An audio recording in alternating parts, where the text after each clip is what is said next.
Saudara-saudari, marilah kita mendengarkan renungan dengan judul Pesta Bertobatnya Santo Paulus Rasul, yang berdasarkan pada Injil Markus bab 16 ayat 15 dan 16. Lalu Yesus berkata kepada mereka, "Pergilah ke seluruh dunia, beritakanlah Injil kepada segala makhluk. Siapa yang percaya dan dibaptis akan diselamatkan, tetapi siapa yang tidak percaya akan dihukum." Dalam nama Bapa dan Putra dan Roh Kudus. Amin.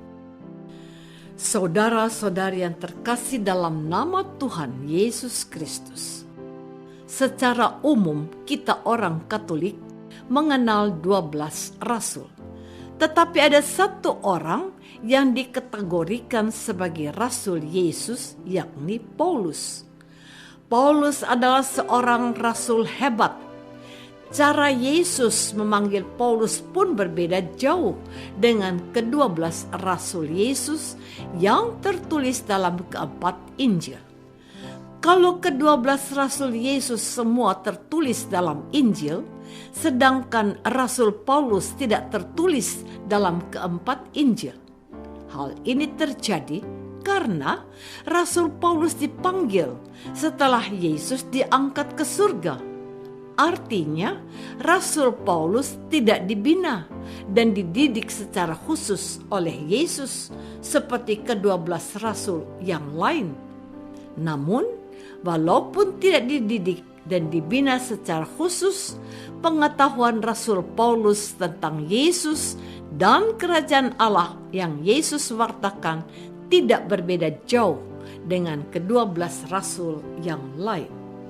Dengan kata lain, Rasul Paulus mengalami sebuah panggilan yang istimewa, melebihi ke-12 rasul yang lain. Rasul Paulus juga langsung diutus oleh Yesus. Hal ini sebenarnya menjadi perdebatan yang rumit dan sulit di antara ke-12 rasul Yesus yang lain. Ke-12 rasul itu ragu, apakah Paulus sungguh-sungguh dipanggil Yesus? Saudara-saudari terkasih, panggilan Paulus yang sebelumnya bernama Saulus diceritakan dalam Kisah Para Rasul bab 9. Di sana diceritakan bahwa sementara itu berkobar-kobar hati Saulus untuk mengancam dan membunuh murid-murid Tuhan.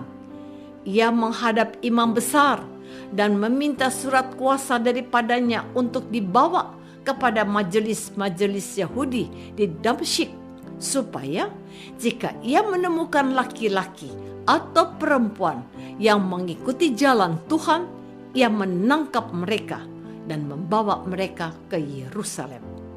Dalam perjalanannya ke Damsyik, ketika ia sudah dekat kota itu, tiba-tiba cahaya memancar dari langit mengelilingi dia. Ia rebah ke tanah dan kedengaranlah olehnya suatu suara yang berkata, "Saulus, Saulus, mengapakah engkau menganiaya aku?" Jawab Saulus, "Siapakah engkau, Tuhan?" Kata Yesus, "Akulah Yesus yang kau aniaya itu. Tetapi bangunlah dan pergilah ke dalam kota. Di sana akan dikatakan kepadamu apa yang harus kau perbuat." Saudara-saudari terkasih, dalam Galatia bab 1, Santo Paulus menulis surat yang dimulai dengan kata-kata berikut. Dari Paulus, seorang rasul, bukan karena manusia, juga bukan oleh seorang manusia, melainkan oleh Yesus Kristus dan Allah Bapa yang telah membangkitkan dia dari antara orang mati, dan dari semua saudara yang ada bersama-sama dengan aku, kepada jemaat-jemaat di Galatia, kasih karunia menyertai kamu, dan damai sejahtera dari Allah Bapa kita dan dari Tuhan Yesus Kristus yang telah menyerahkan dirinya karena dosa-dosa kita untuk melepaskan kita dari dunia jahat yang sekarang ini, menurut kehendak Allah dan Bapa kita. Bagi Yesuslah kemuliaan selama-lamanya. Amin.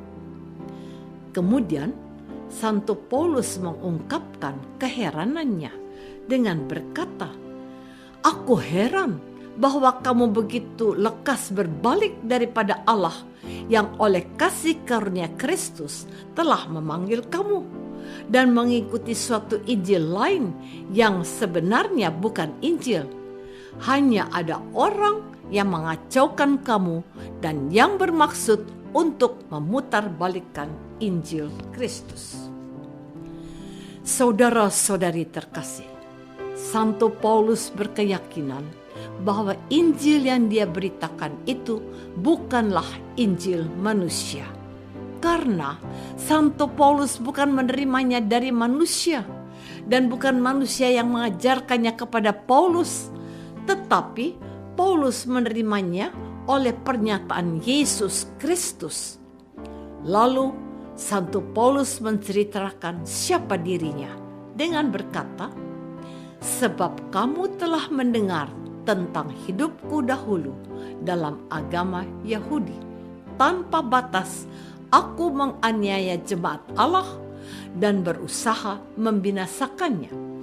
Tetapi waktu Allah yang telah memilih aku sejak kandungan ibuku dan memanggil aku oleh kasih karunia-Nya, berkenan menyatakan anaknya di dalam aku, supaya aku memberitakan dia di antara bangsa-bangsa bukan Yahudi. Oleh karena itu, sungguh wajahlah kalau hari ini Gereja Katolik merayakan pesta bertobatnya Santo Paulus.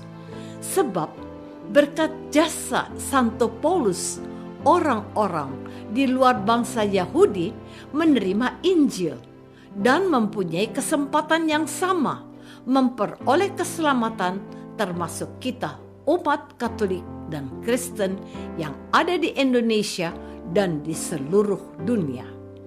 Dengan pertobatan Santo Paulus, kita dapat melihat betapa dahsyatnya kuasa dan kasih Allah. Allah mampu mengubah Rasul Paulus menjadi pribadi yang luar biasa. Apakah kita sudah menyadari bahwa kita pun dipanggil untuk memberitakan Injil Yesus Kristus, sama seperti yang dilakukan oleh Santo Paulus? Marilah kita berdoa. Tuhan Yesus Kristus, Engkau telah memanggil Santo Paulus menjadi rasul-Mu yang sejati.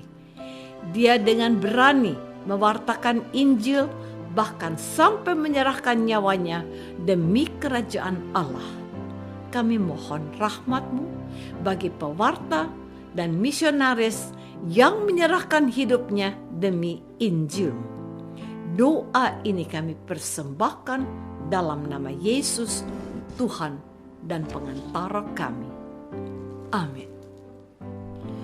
Semoga kita semua selalu dinaungi dan dibimbing oleh berkat Allah yang Maha Kuasa, Bapa dan Putra dan Roh Kudus. Amin.